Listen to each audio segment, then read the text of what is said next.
Okay. Perfect. Yeah. So thanks everybody for joining us today.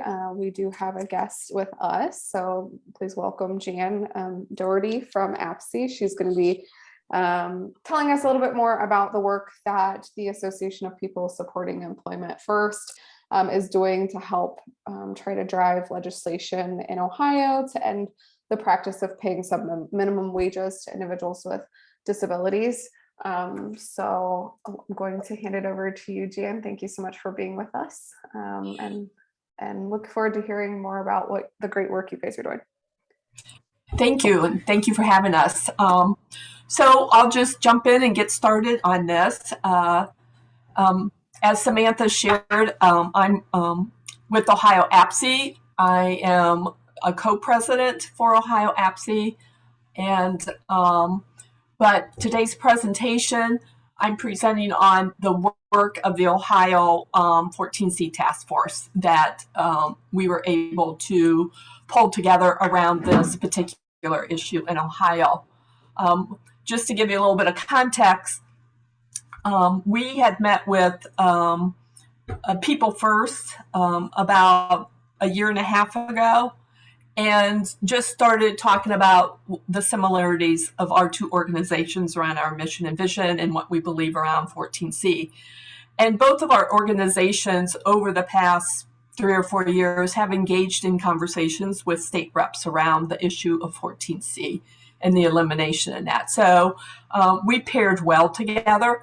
And so we had met with Director Davis at the time and a couple of other state officials to talk about our plan to put together the task force, the elimination of 14C.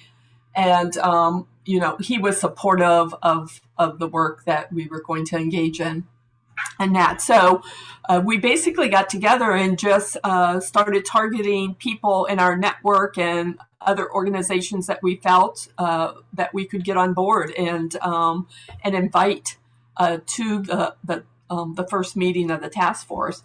And so today, this is our Ohio 14C Task Force. So we have, of course, Ohio APSE, People First of Ohio, OCALI, Project Search out of Cincinnati, UCEDD out of Cincinnati, Disability Rights, Ohio, Ohio Network Innovations, Gentlebrook, Ohio Self-Determination, Developmental Disability Council, APSI with an I, which is the guardianship organization, National Federation of Blind Ohio, Ohio Statewide Independent Living Center, advocates, and I do have the ARC of Ohio. They are on the task force, but they have not publicly come out.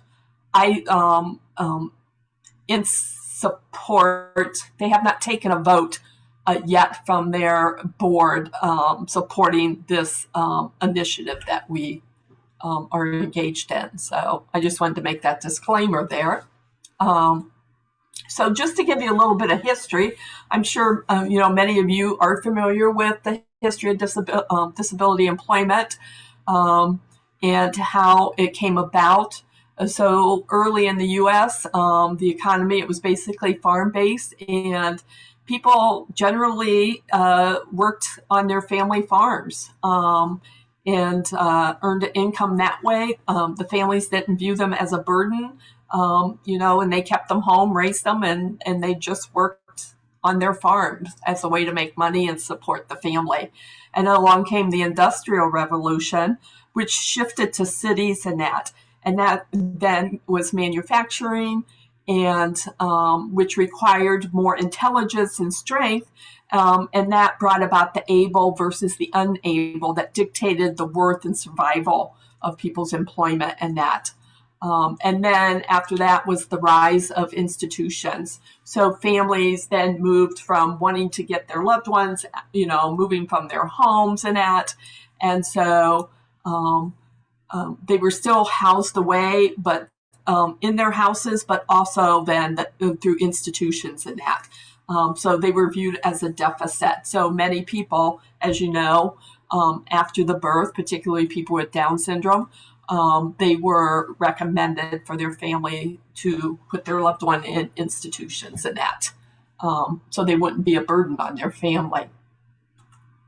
And then so this was some turning points around legislation that came about. One was the vocational rehabilitation opportunities for U.S. veterans. And so that's basically where all this started. Our vets came back from war, wounded and injured. And so, in 1938 came the Fair Labor Standards Act, and it was to rehabilitate the veterans and get them back into the workforce and that. It was limited to physical disability and blindness and deafness. So after the initial enrollment of the vets, then it broadened through legislation to include people with physical disabilities, blindness, and deafness. So even at that time, people with intellectual and developmental disabilities were not rolled up into this act. That did not come till later. And so out of that came this 14c certificate, which we're all familiar with. So actually, it wasn't until later that the IDDD community got rolled up into the 14c certificate and that. And they are the majority of the people that are still earning sub minimum wage under the certificate. So this was just a shift in the service delivery system. So we have the shift in laws and then the service delivery system. So we have the Civil Rights Act, which we're all familiar with. Disability wasn't included in that. Then we have the Fair Labor Standards Act, which is the Wagner-O'Day Act, and it's now renamed, as we all are familiar with, which is the Ability One. So that was renamed in 2006, and it's the largest employment resource for people who are blind or have significant disabilities, serving more than 40,000 people. And then also shelter workshop systems then brought in during this time period. And then, of course, in here we have APSI was founded in 1988, a little bit of APSI history there for you. And then in 1990, the Americans with Disability Act, which brought about civil rights law.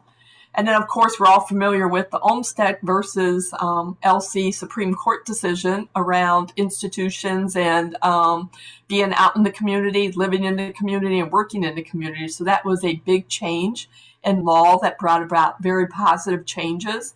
And along with that, for service delivery then came customized employment. And that is 2008. And then another shift in law happened in 2014 with WIOA, the Workforce Initiative Act, and the Medicaid Home and Community-Based Service Final Rule and the ABLE Act. So that's just a little bit of history on laws and how the service delivery system shifted as these laws were enacted in that. So from a policy approach to community integrated competitive integrated employment, this is another way to look at it. So competitive, we look at paid at least minimum wage, and it's comparable to their coworkers. It's integrated, where they're both inclusive with people with disabilities, without disabilities, and a person with a disability applies for and is hired to fill open positions in the general labor market, which many of you are doing today. And then from a policy agenda, to take a view from that, would be the elimination of 14C.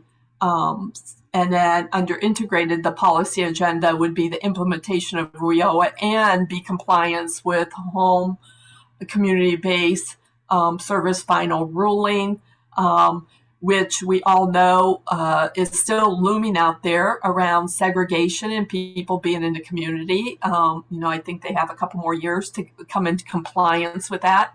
And then, of course, then the policy agenda that goes along with that is protection of benefits in the safety net, addressing assets limits, business incentives, and adequate service delivery and support systems, which we need to keep building capacity around people that provide services to people with disabilities, to make sure there's enough job coaches, job developers, business engagement people, folks as yourself, to keep building that piece of the system. I don't think there is an end to how much capacity we can build. We always need to continue to build it and be innovative around it. So we can build capacity, but not build innovation, and that will keep us still stuck in the past. So that innovation piece constantly needs to be in the forefront as well. So this is just another way to look at the policy and the service delivery system when it comes to 14C. So this is taken from the Department of Labor from 2020. There are 762 14C certificates nationally, and close to 56,000 people earning sub-minimum wage and that. And then it breaks it down into percentage of individuals served in integrated employment, and then over here, which breaks it down even further into percentage of working age population and that. But this piece is the most important piece around that. And then, so here's Ohio's data. This just came out. It's kind of blurry. I apologize for that, but this is the current one that just came out for 2021. There are 66 14C certificate holders in Ohio, and a little over 4,100 people that are earning sub-minimum wage in Ohio. And then down here it's very blurry, but it breaks it down again to the population and things like that. But this is the current Ohio data as it stands. This just recently came out. So I'm going to give you a little bit more about Ohio data. That came off of our DOD tracking system. This is what Ohio looks like. It compares the facility-based hour, the ranges in that on what people are working, how many hours, and then we have their wages in that. So facility-based wages, their ranges anywhere from a penny to $4.99, 47%, almost 48%. Are making anywhere between a penny and $4.99, and then 10% between $5 and $8.54. And then minimum wage is broken down. So you can see it's still kind of dire in Ohio on people's wages, people with disabilities that are working in providers that hold 14C certificates. And this was from 2019. I don't think they have updated numbers yet put up there. So, and then this I just thought I'd put up here, places on the path to employment. So if you're familiar with that, every person in the state of Ohio that's being served has identified a place on their path to employment. And so this I thought was quite interesting. People on path 4, those folks are saying, I don't want to work, but I may not know enough about it. Path 2, those are the folks that typically get referred over to Opportunities Ohioans with Disabilities for competitive employment. Path 1 are those folks that already have a job. They could be satisfied. Maybe they want to move up, get promoted, or maybe look for a new type of career. And then path 3 are the people that are unsure and that they're just not sure about it and they want to learn more. So this was pretty striking, this path 4. And what's really interesting about this is that the majority of these people in path 4 are people that are living with their families. So these could be our very young folks coming out of high school, transition, young adults, and that are living with their families. So just a little bit of data there from a state level. So this is the 2020 data from OOD. I have to get the 2021 data yet. So how many individuals earn subminimum wage in Ohio? They do not have data on the number of individuals earning subminimum wage, but do know that how many receive career counseling. The number was 4,668 in fiscal year 20, and it was 9,019. And those numbers were greatly impacted by the pandemic. So it'll be interesting to see 2021's data when it comes out. And then how many individuals receiving career counseling were youth seeking subminimum wage? They do not have that data, and they just referred back to the data at the top around who's receiving career counseling. And then how many individuals received career counseling then opened in VR cases? So 336 individuals applied for VR at some point in 2020. And in 2019, the number was 540. So that could have been impacted by the pandemic as well.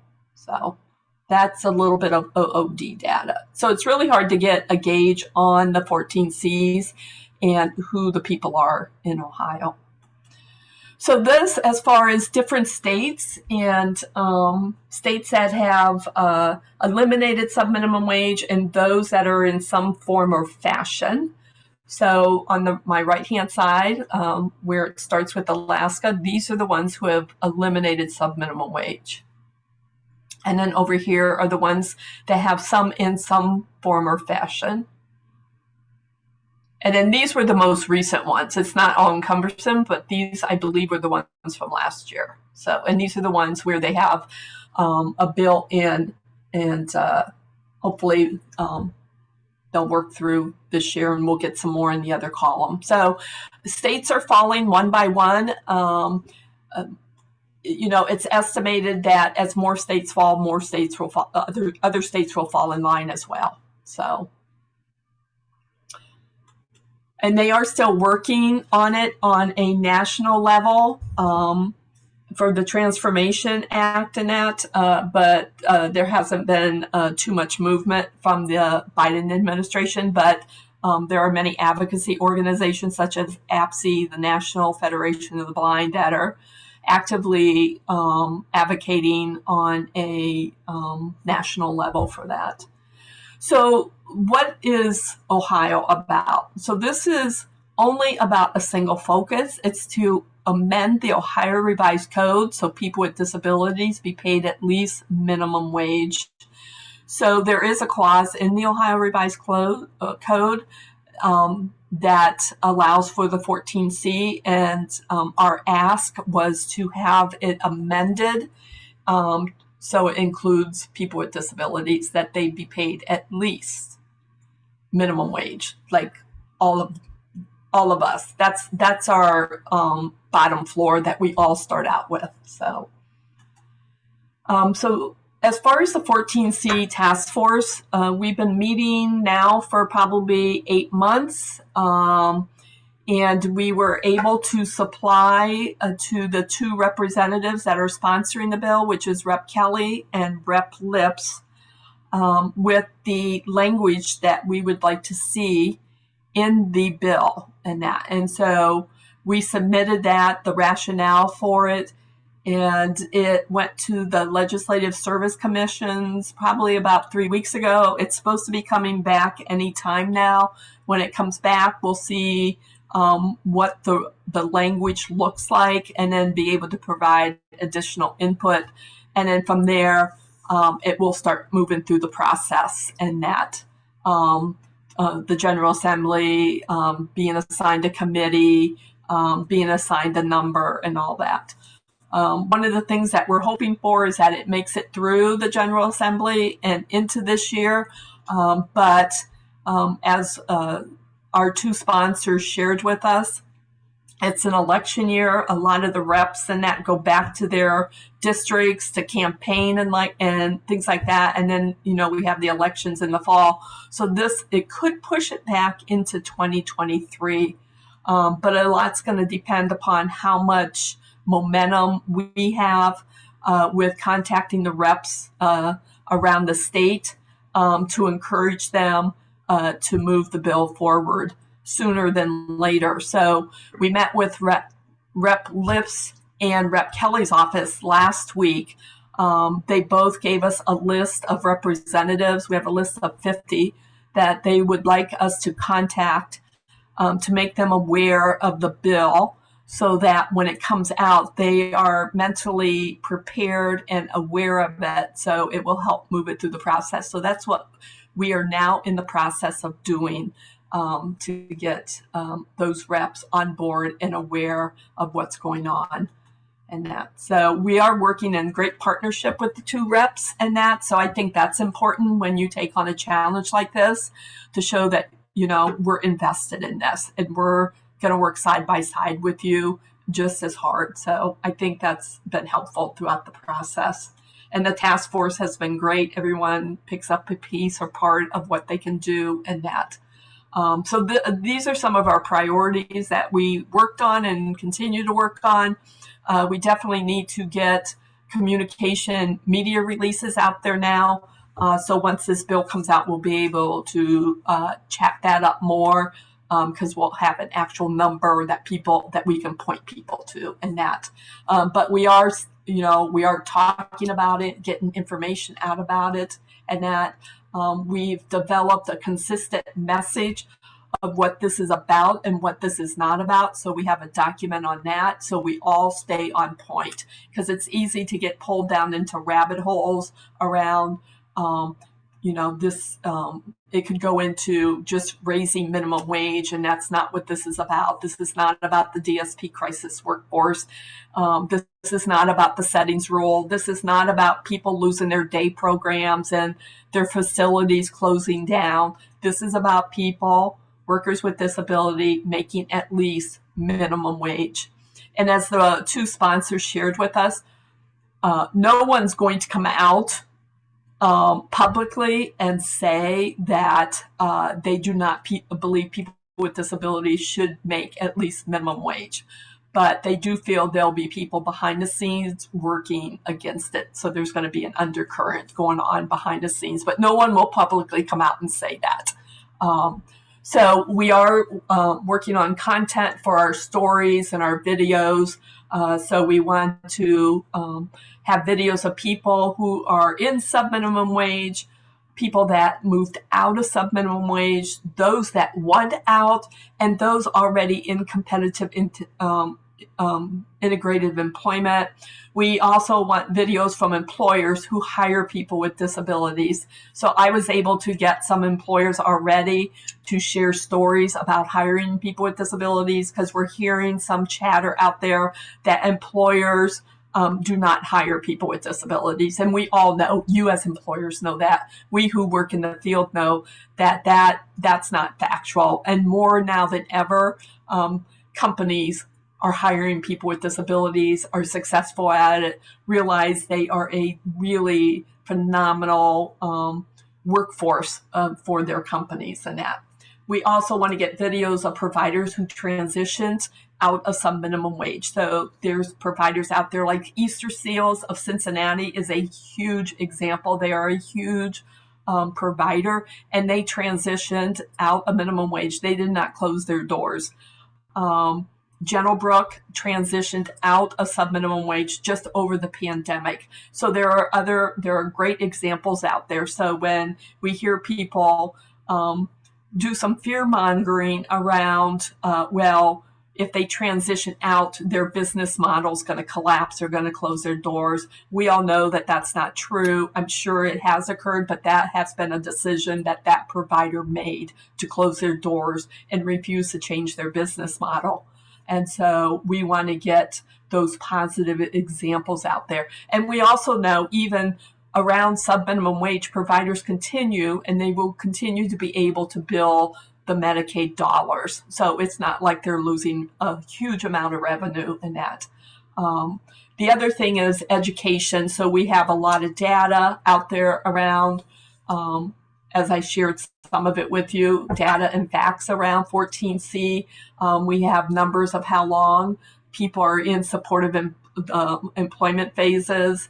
And we have side-by-side comparisons of sub-min and minimum wage. So that's important, especially for the representatives that support this. Everyone loves their data. And that we also have legislation. So, we're working with the legislators on the language of the bill.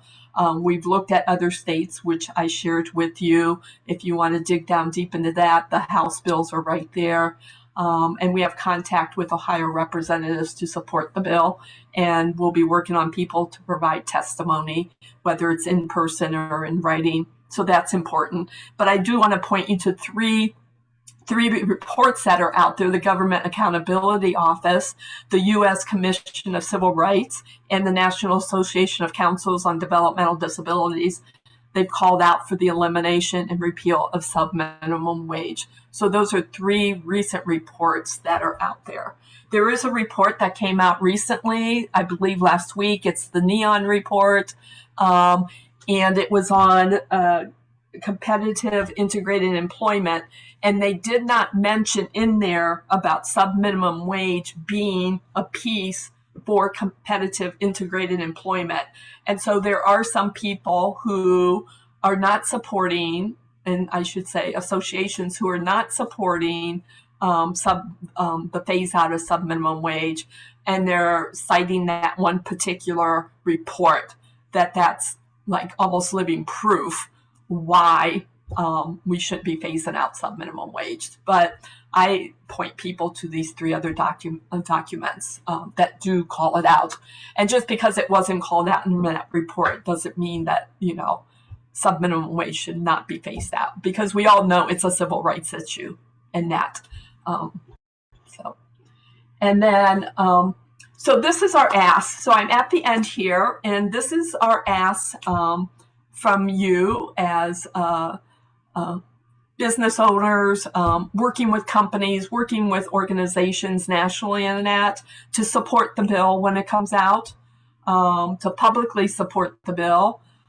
If you are able to have representation on the task force, provide stories on hiring and supporting people with disabilities in the workplace. That is so important. We just had one of the sponsors wanting some stories around that, so we were able to supply that to them. But the more we have on that from employers around the state of Ohio, the better it will be.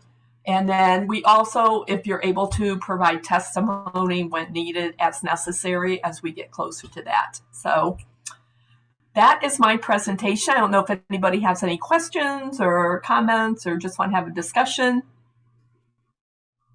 Thank you, Jan. I do have some questions. If anybody else has any questions, feel free to chime in as well. So one of the things that I thought was shocking is that you shared that 47, almost 48% of individuals in Ohio were earning between a penny and $4.99. So like almost half of the population that's affected by 14C in Ohio. And then you kind of touched on that there has been like conversation around the risk of providers closing their doors, or how that would affect the employer if they're needing to increase their wages. Is there any data from the states that have already eliminated 14C, or any protections in place to ensure that jobs don't become eliminated by employers that have to level up to a minimum wage for those employees? Yes, there's data out there that we are still collecting. It has been noted as of recently, and I'm not sure where they got the data. It was just more of a blanket statement that states that have eliminated have not showed any increase in employment for people with disabilities, and that people typically end up in a day service type program. So that's some data that we're going to have to, make sure we have collected and available in that. So it does take a lot of research and that. So we do know that's on our plate to make sure we get that available for people for those questions.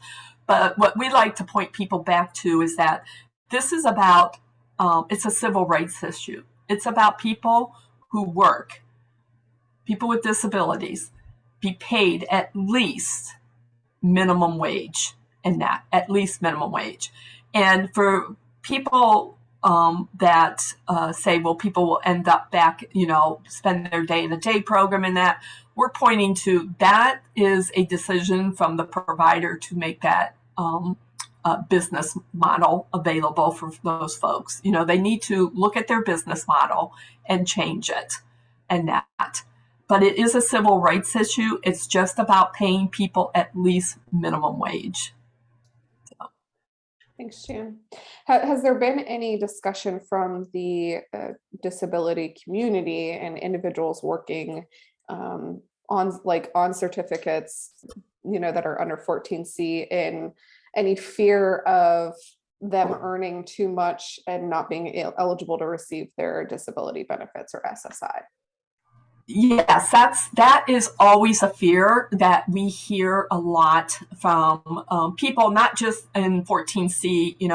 If on this chart, if you have someone making 499 and then gets bumped up to 970 and they're working 10 hours a week, that's really not going to impact their benefits to a great degree in that. But we hear that position a lot more from people that are actually going into the workforce, and that and worry about the number of hours and their rate of pay and their salary and that. So it does get addressed. We do have benefits analysis that we utilize in the state of Ohio. I can share just my personal experience with our son, who has a disability, our oldest son, and he works for a large employer here in Stark County, and he gets a regular increase every January. And so I always hold my breath when it happens. Again, he just got another increase. He is earning over $17 an hour. He still maintains his Medicaid, his waiver, his SSDI, and that he is on the Medicaid buy-in. So he has been able to preserve all of his benefits and that. So, but I keep in regular contact, which is important, which, I realize not all families can do that. And have, that deep knowledge base, but there are experts out there in the field that can help them. It does take time on my part to always be in contact with Job and Family Services, Social Security. I do a lot of reporting. I follow up. Now that I know when his raises are coming, I can project maybe what next year's is going to be and do some numbers and then follow up with them. So I can do some future planning in that and be prepared for anything, understand what the rules and laws are around that, and how to protect all that. So, and I realize not every family, has the time and is able to do that to that degree, but there are a lot of people out there to be able to help them in that and to show them that you don't have to lose your benefits all the time. And I don't want to say that you may not lose your benefits, but there's a lot of products and different protections out there for people with disabilities around their benefits and their wages and that. So what I find too, just in my work field on a day-to-day basis, is that some things can be prevented where I think the system waits too long when someone gets a notice from, say, Job and Family Services or Social Security, and they sit on it way too long, and then someone does lose their benefits because they didn't have anybody to make those phone calls, delve deeper into what was going on. Those letters can be quite frightening when you receive them because they come from a computer and that. So I think the system has to get better at being on top of things around that. So especially if we're going to be moving more people into the workforce. That was the long answer, I know. No, I appreciate it. Probably way more than what you were looking for, but it's a complicated answer or a complicated. Yeah, definitely. And then if we have employer members or individuals who would like to get involved in either sharing their own stories or sharing their story as an employer or helping maybe join a task force, who should they reach out to? How can they get more involved? Yes, they can reach out to me, and that just send me an email, and we can communicate through that, and yeah, get them started in whichever way they want to be involved. Also, as far as they ask, when things come up, if we could reach out to you to say, hey, we need some letters. Can you send us some letters that support companies, employers hiring people with disabilities, how positive it's been, what they bring to the workforce and things like that as well. Perfect. And do you want to share your email with us here, the right email that they should reach out to? Yeah, let me see if I can, I'm gonna stop that. I can put it in the chat.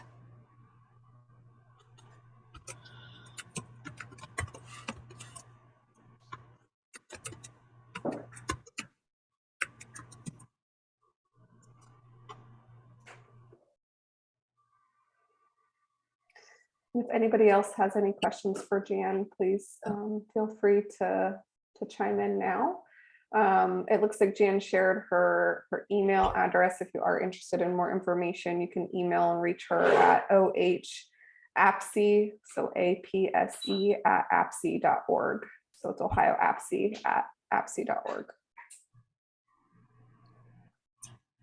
Do you think this is something you'd be interested in supporting, or just individually as employers working for, different corporations?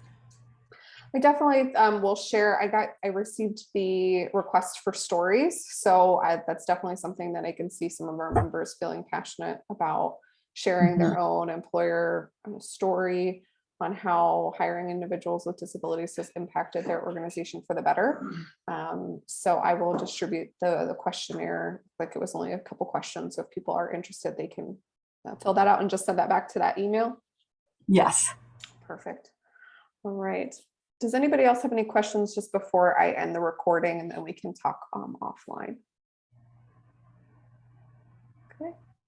All right. Well, I'm going to end the recording now.